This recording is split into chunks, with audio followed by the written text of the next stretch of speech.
Les fêtes de l'Éternel.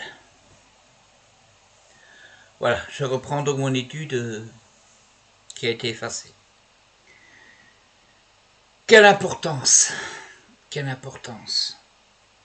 ce sujet peut-il avoir pour le chrétien? Selon certains, en effet, nous ne sommes plus sous la loi, mais sous la grâce. Par conséquent, toutes ces questions rituelles évoquées dans ce qu'ils appellent l'Ancien Testament ne nous concernent plus. D'autres pourront craindre en abordant la lecture d'une telle étude qu'on cherche à judaïser, à revenir sous la loi. Toutes ces raisons pourraient entraîner de nombreux chrétiens à se désintéresser totalement d'un pareil sujet. Pourquoi donc étudier les fêtes de l'Éternel? Nous lisons dans Colossiens 2, versets 16 à 17, que ces fêtes, tout comme les autres rites décrits dans la Torah, étaient l'ombre des choses à venir, et la réalité est dans le Mashiach, dans le Messie. L'ombre des choses à venir n'est évidemment pas la réalité, mais elle nous conduit vers elle et nous permet de mieux la comprendre. La raison pour laquelle il est parfois difficile de saisir la réalité, c'est que nous n'avons pas percé le sens prophétique des fêtes de l'Éternel. C'est justement ce sens que nous voulons essayer de définir pour parvenir à saisir la réalité contenue dans le Mashiach. Il n'est donc pas question de revenir sous la loi, non. Encore moins de judaïser, c'est un juge que vous le dit, mais de mieux comprendre notre foi, de mieux comprendre les racines qui nous portent, dont parle l'apôtre Paul, et par conséquent, de mieux discerner tout ce qui dans la nouvelle alliance est réalisé dans le Messie, Yeshua. Les fêtes de l'Éternel sont décrites en Lévitique 23, Nombre 28 et Deutéronome 16, versets 1 à 16, et au chapitre 29. Ces fêtes sont dans l'ordre Shabbat, Pessah, Shavuot, la fête des chauffards, devenue Rosh Hashanah, Kippour et Sukkot. Les fêtes bibliques ne sont pas exactement ce que nous entendons par ce mot dans notre langue. Elles sont en fait qualifiées en hébreu de Moadim, c'est-à-dire de convocation, ou d'un temps mis à part aussi. C'est un moment fixé par Dieu pour un rendez-vous avec son peuple, une sainte convocation. En effet, Dieu sanctifie le temps comme il sanctifie l'espace ou des hommes. Ainsi, Eretz Israël, mis à part par Dieu, devient terre sainte. Yerushalayim, Jérusalem, comprend un degré de sainteté supérieur, et l'emplacement du temple, le Beth Amikdash, a un degré de sainteté supplémentaire, car Dieu sanctifie l'espace. Dieu est celui aussi qui sanctifie les hommes. Ainsi, de tous les peuples de la terre, Israël, le peuple d'Israël, est mis à part pour être un peuple saint. À l'intérieur de la nation d'Israël, du peuple d'Israël, la tribu de Lévi est mise à part comme tribu sacerdotale. À l'intérieur de la tribu de Lévi, les prêtres sont aussi un clan sanctifié et mis à part. Enfin, au sein des prêtres, le grand prêtre, le Kohen Agadol, jouit d'un statut supérieur de sainteté. Dieu est celui qui sanctifie les hommes. Puis, Dieu sanctifie le temps. Il met à part des moments pour que l'homme cesse ses activités, sorte de ses préoccupations quotidiennes, et qu'il se consacre entièrement à chercher Dieu et à le trouver.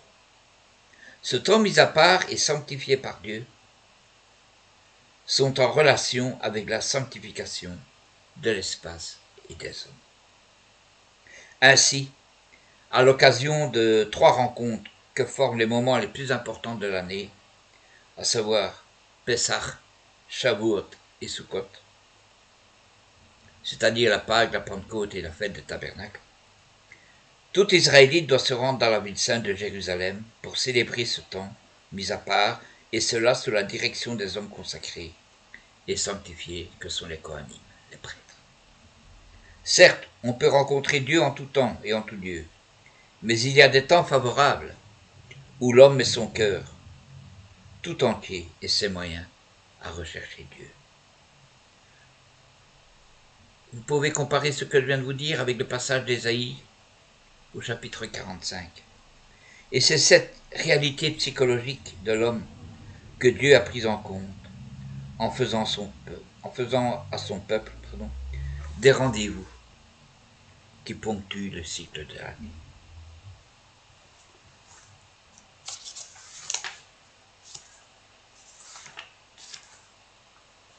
Mais quel est l'intérêt de ces fêtes pour le chrétien? Lorsque nous lisons dans Ephésiens 2, nous nous rendons compte que la culture biblique n'est pas une culture étrangère pour le chrétien. La culture n'est pas quelque chose de neutre. Mais la culture biblique est la seule qui ait une approbation divine. Toutes les autres cultures sont le reflet de la civilisation qui les a élaborées. Par conséquent, elles sont plus ou moins marquées par le péché. Seule la culture biblique, qu'elle ait été ou non appliquée par le peuple d'Israël, ou qu'elle ait été imparfaitement, ne changerait en fait que c'est la seule culture que Dieu reconnaisse, qu'il approuve et qui soit remplie de toute sagesse. Certes, il est bien clair, il est bien évident que le non-juif n'est en rien obligé par cette culture, par ses traditions et par ses rites. Il est bien clair, selon l'enseignement du Nouveau Testament, que nous n'avons pas à pratiquer ces choses d'une manière précise, comme le peuple d'Israël devait le faire, ne serait-ce que parce que l'essentiel de ces rites ne peut être accompli qu'en terre d'Israël. Mais nous avons à comprendre cela d'une façon spirituelle.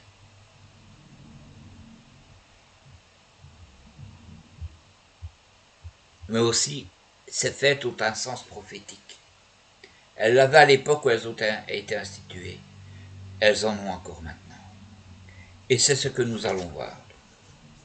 Nous allons commencer par la fête des chauffards. Aujourd'hui, dans la tradition juive, cette fête ne porte plus le nom de fête des chauffards, mais de Rosh Hashanah, c'est-à-dire la tête de l'année. En réalité, c'est le nouvel an juif, où l'on se souhaite une bonne année, Shana Tova ou Metuka, et où l'on mange des fruits trempés dans du miel, pour se souhaiter une année douce, comme le miel, ou Metuka. Comment se fait-il que cette fête du 7e mois ait été substituée à la fête du nouvel an biblique, célébrée le premier jour du mois de Nissan? La raison se trouve dans Néhémie, chapitre 8, versets 11 à 12.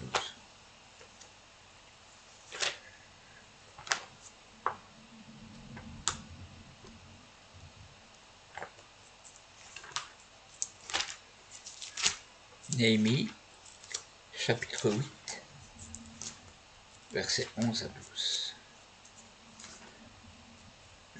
Voilà.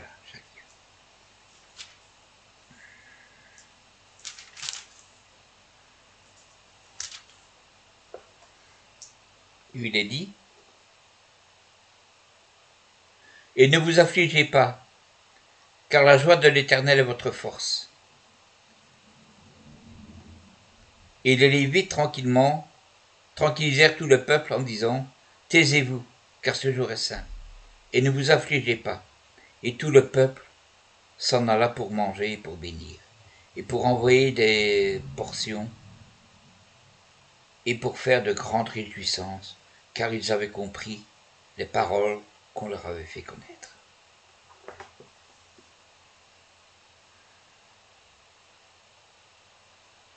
Lorsque les Juifs sont revenus de l'exil, ils avaient oublié la Torah. Lorsque Néhémie a reconstruit les murailles de Yerushalayim, Il a voulu établir de nouveaux foyers national juifs avec la Torah comme base, on dirait maintenant comme constitution.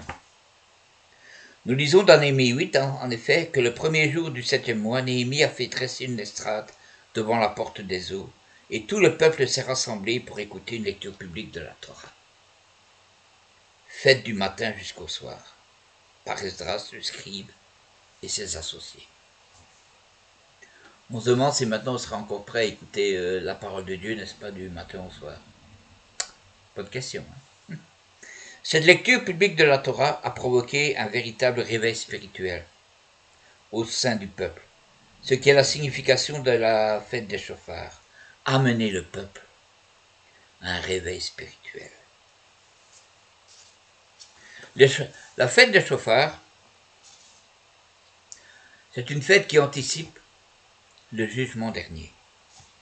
Selon une antique tradition, pendant ces 10 jours terribles, donc de Rosh Hashanah à Yom Kippour, Dieu ouvre ses livres où sont répertoriées les actions de tous les hommes. Chaque homme passe en jugement devant Dieu et rend compte des actions qu'il a accomplies pendant l'année écoulée. Notamment si l'homme ne s'est pas véritablement repenti de ses péchés, il risque de mourir dans l'année qui vient. Et les 10 jours du terrible, Yomim Noraim, ces jours où en quelque sorte chacun doit considérer qu'il se présente devant l'Éternel, comme il le fera au dernier jour, pour que sa vie soit jugée, sont aussi des jours d'ultime repentance. Durant le mois d'Elul, donc le mois qui précède Tishri, l'homme met sa vie en règle devant Dieu, devant les hommes. La période des 10 jours terribles est l'ultime occasion de mettre notre vie en règle avant Kippour. Ces 10 jours, en effet, vont du premier jour du 7e mois jusqu'au 10e jour, c'est-à-dire Kippour. En tant que chrétiens, nous comprenons ce que disait l'apôtre Paul, à savoir que la Torah était un pédagogue pour nous conduire jusqu'au Messie. Le rituel de Kippour et les fêtes d'automne sont l'occasion annuelle donnée à l'homme d'anticiper les jugements ultimes. Il importe par conséquent d'y apporter et de s'y préparer, comme si les choses devaient arriver cette année même, car nul ne connaît ni le jour ni l'heure. Il convient d'être prêt en tout temps. Il y a certes l'idée selon laquelle il faut être prêt tous les jours, mais aussi il y a des périodes où il convient de faire le bilan de sa vie. La fête des trompettes a aussi une résonance dans le livre de l'Apocalypse, car on voit à un moment donné les anges là-haut sonner les 7 trompettes.